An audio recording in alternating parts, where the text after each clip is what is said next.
I'm not happy. You know why you're not happy? Not you, but women out there. You're not happy because you expect that man to move like a woman. You didn't marry a woman, you married a man. Men are not emotional. Men don't want to talk. Most masculine men, they're not gonna talk all day, every day. They're covering the home. They're paying the bills. They're mission focused. Yes, yeah, yes, and that is why we as women are blessed to have girlfriends. That's why we as women.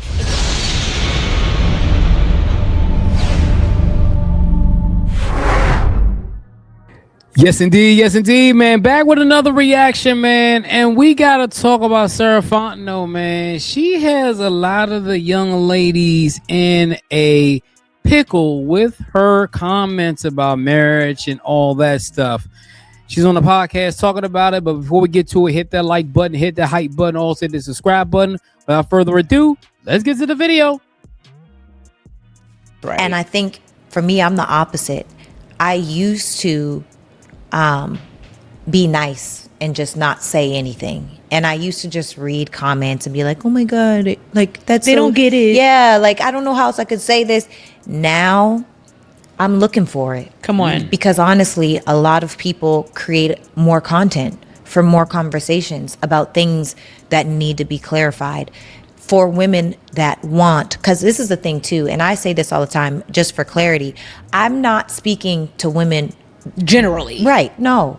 If you want a high value, high earning masculine man, or you want a high value masculine man, there are certain things that will disqualify you from having that man. End of story. It's not even really a discussion. It's like if you're a doctor, you had to go to school to become a doctor. And see, this is the thing women need to understand. Women like her, she's got the ring, she's got the man, she knows what it takes. And I think a lot of times with women, the worst thing that they can do is try to reject what another woman is telling them. You know what I'm saying? You can reject what other men are telling you, but when another woman who is doing what she's doing is telling you something to get what you want and you reject it, that's a huge problem. I can't expect this person that's never been to doctor school in his life to perform heart surgery. It's not realistic. But when people, and I feel like that's given me a sense of groundedness almost inside of, no, we could talk about it, because they be calling me every name, girl. And I'm like, pick me. Oh, you on the man side. But you know what? All these things. You know what's crazy? You're male centered. Yes. Do you think women are just more uncomfortable with accountability? Yes. I'm not male centered. I'm nuclear family centered, which requires a woman to respect a man. And honestly, I think most women are dating for ego. They're not. Yeah, I mean, you look at it, a lot of women, they want to compete with their man. They don't want to they don't want to stand side by side with their man. They want to compete with their man. Like, men don't care if you got degrees and the jobs and all this other shit. You know what I'm saying? We care about if you're going to be the right partner for us. Like you care about if we're going to be the right partner for you.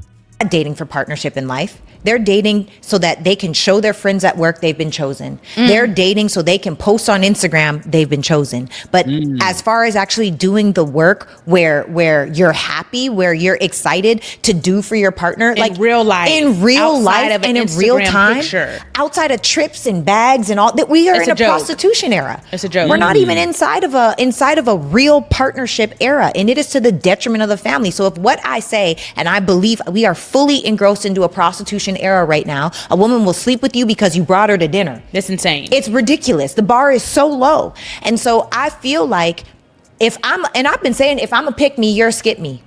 What does that mean? Damn, man, she hit it around the head. If I'm a pick me, you a skip me, man. That's going to break a lot of hearts, man. They skipping you. They ain't even looking in your direction. Come on. This is the thing. If any woman that calls another woman a pick me, to think that I'm a pick me because I want to love on my husband, to think that I'm a pick me because I want to respect my man, to think that I'm a pick me because I talk about being mindful of your tone and lowering your volume, to think that I'm a pick me because I'm talking about how to be a woman, a lady, to be feminine, you're a skip me. because that means you are the antithesis to all of these things. You're probably one of those women that say, I don't need a man. And that's probably why you don't have one. No, I don't say that now. I need my husband.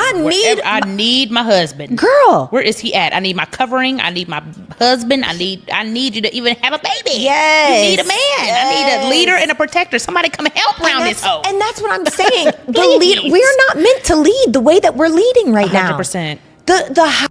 The problem is, before she continues, is that a lot of women, they've been fed this lie that they can do it all on their own. Even us men, we know we can't do it on our own. If you look at most men who are happy, are in relationships where the woman is in their life and she makes it easier for them. Why do you think men can say they're happy when they're single and all that, but I'm gonna tell you something. Men are most happy when they're in relationships, and women are the most happy when they're in relationships. Why do you have these shows like Pop the Balloon and all these dating shows out there online now? Because people want to find love, but now it's just a market now. Hierarchy of the home is just completely inverted, and even, we went pretty viral, and I should ask you this question, and be careful of your answer because you might go viral. But one of the questions on my show, they said, scenario, you and your husband are on a boat in the middle of the ocean with your small child, 2 or 3 years old. Your husband and baby get lodged into the water. You can only save one, the other will die. Who are you saving? Jesus. I don't know if this is there's a biblical answer? Yep. Is there a biblical answer? Yes. The first answer that came to my mind was my husband. That sounds crazy though. It doesn't sound crazy to me right? at all. Yes, that's biblically, yes. Biblically, yes. That is right. So that's what I said. My husband in the Bible, your husband is the covering. He is the head of your household. And when two become naturally, one, no, there is no naturally. Do you think you would jump for your baby? I wouldn't. That's terrifying. And also, I don't know. I mean, she probably won't say it because I don't think she has kids, but I think instinctively you would probably want to save your child. But from what she's saying, biblically, her husband is the first person that she would save. But I mean, instinctively, she probably would jump for the child. But it's really difficult though. You don't know. I'm speaking from logic, not experience, okay. right? I don't know. I don't know. But I feel like you're once in a lifetime, platinum needle in a haystack, covering, husband, confidant, best friend, ace boon coon. Yeah. And women are like, I could get another husband. No, because that's the difference. Y'all are married. You don't know what it means to be husband and wife. Husband and wife is once in a lifetime. Married, everybody's getting married. That's why divorce is 70 whatever percent that women are initiating, because we're sold a dream. We're sold a dream of, it's supposed to look this way. But the second that you got to be accountable, the second that you have to be mindful of your voice, the second that you have to regulate your own emotions, the second that you have to stop taking things so personally, now we got a problem. Now I don't want to be a wife anymore. I'm not happy. What does that mean? Baby, let me tell you something. I asked the elder. I asked somebody of wisdom. And are you happy?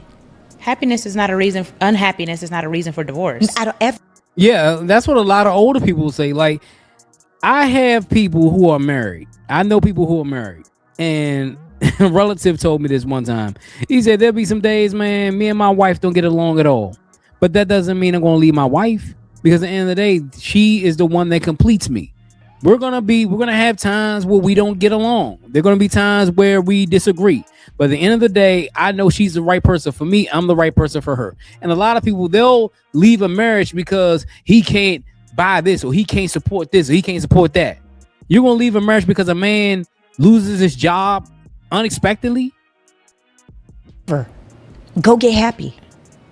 Go get happy. What makes you happy? And why have you not done the work? And more so than not doing the work, if over time you've allowed space, which allows disconnection, which allows that space for resentment to grow inside of. So now I feel like I'm over here, you're over there. You don't want to do the work that created the disconnect, to overcome the disconnect, right? So now you've allowed compounding feelings, compounded upset, compounded resentment. You've allowed all of these things to put us like this. Are you willing to do the work? Most people are like, nope, it's too hard. I'm going to quit, take all the lessons they learned from this relationship, and then go do the same exact thing in a new relationship. Wow. That's what people be doing. So it's so crazy to me when people say, or women say, I'm not happy. You know why you're not happy? Not you, but women out there. You're not happy because you expect that man to move like a woman. You didn't marry a woman, you married a man. Men are not emotional. Men don't want to talk. Most masculine men, they're not gonna talk all day, every day. They're covering the home. They're paying the bills. They're mission focused. Yes, Yeah. yes, and that is why we as women are blessed to have girlfriends. That's why we as women, it's so important for us to have tribe so that we can talk about the things. Yeah, I mean, this is the thing. We're so focused on trying to better the family, make sure that everything is straight. We're not focused on sitting there and having like long, intimate conversations with you. Now, there will be times where we can sit down and talk about things and stuff like that. But at the end of the day, like you said, if you're going through stuff or you want to talk about stuff that's related to women, this is why you have your mother or your sister or your best friend or things like that. It's why a lot of times guys who are husbands, they'll go out with their homies to go to the bar or they'll go to a cigar lounge just to unwind and things like that. You have your tribe, he has his tribe, and when y'all come home together, y'all one. That's the reason why y'all have different tribes. Men think different from women. Yes, we can talk about the things that rub us the wrong way in life, in relationship, and only have one or two in relationship, but in life, right, because your husband isn't going to talk about all these things, right? So I, in my mind, I think that a lot of women have a very distorted idea of what it actually means to be a wife and aren't willing to do the work, which is why it's women that are initiating divorce. Men are marrying a woman because he's saying, I'm choosing you and I'm going to stick with you. Women are saying, I'm choosing you, but you need to be who I need you to be. And when you're not that, I'm going to leave you. It's statistically proven because you're not happy. Irreconcilable differences. What does that mean? Yeah, man, I never understood the irreconcilable differences. You know, it's sad that the happy wife, happy life thing has become such a norm in today's society. And I think she said on a previous podcast, happy spouse, happy house. That's what it's supposed to be. The husband's supposed to be happy. The wife is supposed to be happy. If the wife is just happy and the husband just going through the motions of making you happy, it's not going to end well. It's not going to end well because you know what I'm saying? As a man, we need to be fulfilled in the marriage as well. Just as much as women need to be fulfilled, husbands need to be fulfilled in the marriage as well. Do the work. So for me, divorce isn't on the table for me at all. The only thing that could make me divorce my husband, because I know who I chose. Now that's the important part, right? You have to choose before a person. you've been to this point. Yes. Yeah. If the only thing, and this isn't who he is, but if Brock started beating me up, but then I'm not divorced, I'm a widow, and I'm serving life in prison. You think I'm joking? I'm not. But then I'm not divorced. I'm a widow. So next question. I'm a widow. Yes. And he knows I'm crazy. I know he's a crazy. I asked him, I said, baby, if you came home with me and I was with another man, what would you do? He was like, murder, suicide. There's no hesitation. So why, and I think a lot of women. I don't know about that, man. Like I'm not offing myself, man. Like that'd be the only way I divorce you. I'm not offering myself for no woman, man. Speak to this. Why so bold about the domestic violence and not the cheating? I think because, first of all, cheating to me, I think there's a difference between cheating and an agreement. And I think a lot of women are in a full-blown agreement saying that it's cheating. You know that this man is cheating. You know he's a cheater. Yeah. No, not that he's a cheater. You know that he is cheating on you and you chose to stay. That is an agreement. Stop calling it cheating. Wow. It's different. As opposed to this man is deceptively betraying you behind your back, sneaking around, lying, doing all those different things. Right? I didn't choose that person. Come on. I didn't choose that person. If anyone ever saw my husband out with another woman, I probably was like, well, guess we're polygamous now. I'm not joking. We have had the conversation about it. Our line of communication is so direct and so honest and so transparent. I don't know what it's like to be married for 10 years, 20 years, right. 30 years. I don't know. I don't know what I'm going to say. I might be sick of him too. In 2045. Right. Give me a second to get there. Like, and if it's like, okay, I get to have another, and this is the thing. I will never say never to nothing, right? If there's a younger woman that's going to help with the kids, it's going to help with the house, it's going to whatever, and now she's a part of our family, I don't know. Do I see that for me? Stop, Sarah. I don't see that for me. However, is it impossible? I can't say it's impossible. Okay. I mean, this is the thing, man. Like she's saying all this, but honestly, man, would she go for a husband with another woman? No, she wouldn't. She wouldn't. I mean, at the end of the day, that's why the line of communication is so important. This is why before you marry somebody, you have to seriously vet that person and get to know that person and make sure that's the person for you.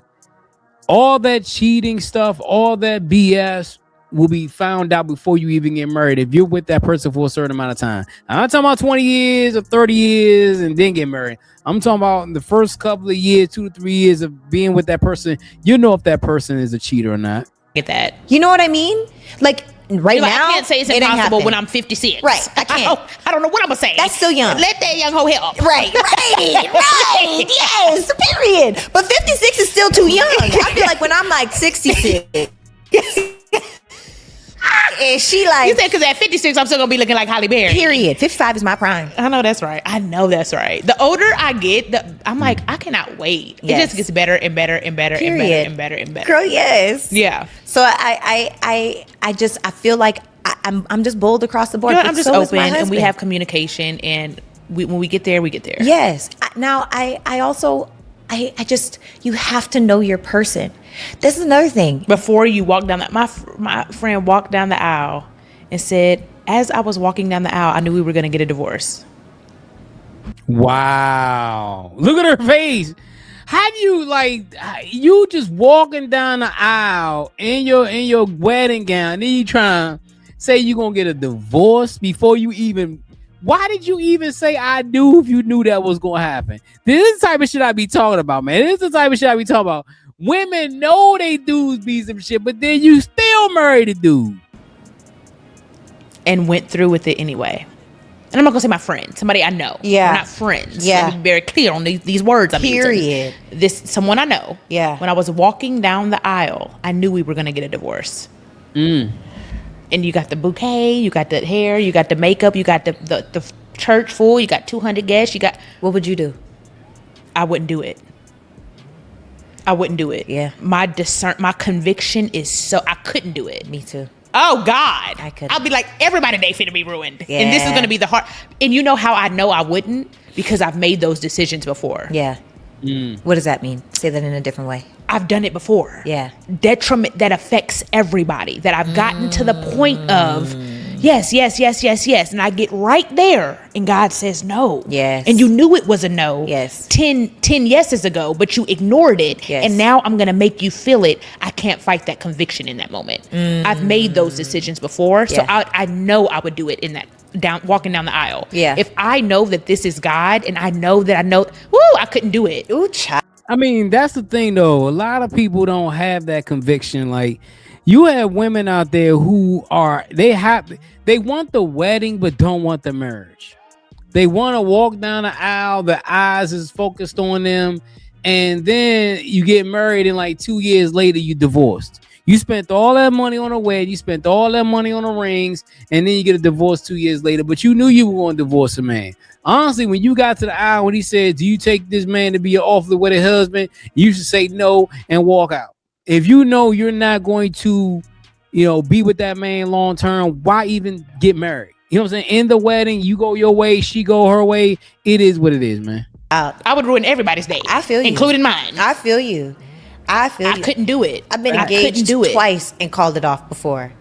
And I always used to say third time's that's a charm. great. But you know what? The third time I never got engaged. I was married before we got engaged.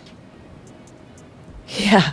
You and Brock? Yeah. Wait, he didn't propose? No, he said, so no, he didn't. He proposed after, like a month, and I didn't even know he was going to propose. We secretly got married at the courthouse. So y'all, okay, 6 days. Yes. Day 1, y'all talking about marriage. Day 2, 3, 4, 5. Like, what day were you like, we're getting married? Let's get married today. He was like, what? Okay, so this is how it happened. Costa Rica for my birthday last year, a group of us went to Costa Rica. Okay. And obviously Brock was there. He's one of my closest friends. And honestly, I was dating another guy. So y'all got to date. Sorry to interrupt you, Yeah. but y'all got to date for like 3 years without Yes. sexual intimacy. Yes. Which is Yes. because you knew him. Yes. Through and through. Ugh, that's my beautiful. gosh. Like met this whole man's family. When he called his mom and said, "Mom, I'm getting married," because this was fast, right? We weren't even committed to each other. But 6 days before we got married, he His called mom said to Sarah. Yes, I knew it. Yes. He's like, and then she was like, "Is she pregnant?" And we both laughed. We were like, no. But we were in Costa Rica. We went, and I was dating another guy. Now, dating does not mean relationship, because they try to drag me on the internet talking about how Sarah broke up with her fiance to date this man, her friend, after 6 days. But no. Dating is a new person. I just started dating before Costa Rica. It had only been a couple weeks. Well, only been I don't know, man. Like, if you dating somebody and then you gonna go ahead, I think what happened was they had feelings for each other for a long time. He just went ahead and said, you know what, let's go ahead and do this, and she was with it. I think she had feelings for him the whole time. And I think she was dating the other dude just to, you know what I'm saying, just to be dating. But hey, let's continue. little short amount of time. Now, I believe in date them all, don't sleep with any of them. Dating means it's the interview process. I'm getting to know you. Do I even like you? Everybody gets to become my friend. Friend-zoned men don't have an option to ever date me, ever. My friends, they're all eligible bachelors. Which one do I like the most? So if I know we could play Uno and we could karaoke, we could talk about all the things, you could tell me your woes, and we could strategize in business, you can get an idea of how I am as a human, how I really move with those people that I care about. You're not in my friend zone. You're just a friend that currently I am not choosing. Or you are not choosing me. We are not choosing each other. So I was getting to know, dating another person right before Costa Rica. But it messed me up when I went to Costa Rica, because me and Brock synced like we had never synced before. So much so that I was like, what are we going to do when we get back? Like, what do we do? And he's like, I don't know. So we got back July 5th. From July 5th to August 12th, he was like, still had his little roster, juggling people, talking to girls. I'm still going out with the guy I was just going out with, getting to know, going to the movies, having conversations, talking, doing all the things, playing card games, tonk, et cetera, et cetera. And August 12th, he told me, you need to get rid of that dude. And I said, Wow. First of all, I'm not getting rid of nothing. I'm not letting go of a man that's marriage minded to be your girlfriend. Because we had this conversation before. The reason why Brock and I had never committed to each other before is because he was just seeing how stuff was going. I want to be married. I want to be a wife. I want a husband. I want a covenant under God. Do you hear me? Like, I don't want to be a situationship. There's nothing attractive about that. So he was like, all right, well, you need to get rid of him. I said, well, if I'm going to get rid of anybody, you need to get rid of all your girls too. So he was like, okay. So the next day I let go of the other guy, and he let go of his girls. So now we're having conversations. August 18th, we got married. He said, he called my dad. He asked my dad for permission, and we went to the courthouse and we got married. September 8th is when he proposed to me, when I didn't even know that was going to happen. We planned a trip to go back to my hometown, and our parents are the only ones that knew we were married, because we were going to tell everyone, I don't know, later, when it was like. Yeah, she's breaking down everything that happened with her and her husband or whatever, but at the end of the day, I think what it is that they had feelings for each other the whole time, and they just acted on it just out of acting on it. And a lot of times when you know somebody for a long time, as a man and a woman, you know somebody for a long time and y'all have that connection, I think the marriage is much easier than if you just meet somebody out of the blue, date for a few months, and then get married, because you know that person in and out. And I see why she talks so fondly about her husband and things like that, because at the end of the day, they've known each other for a long time. Those are the best marriages, because you know that person in and out. But hey, let me know what you think about the video. It's your boy Jay here with another one. Hit that like button and the subscribe button. Also hit that bell for notifications. Until next time, folks, I'm out. Just don't sit there. Click on the next video. You won't regret it. I promise you.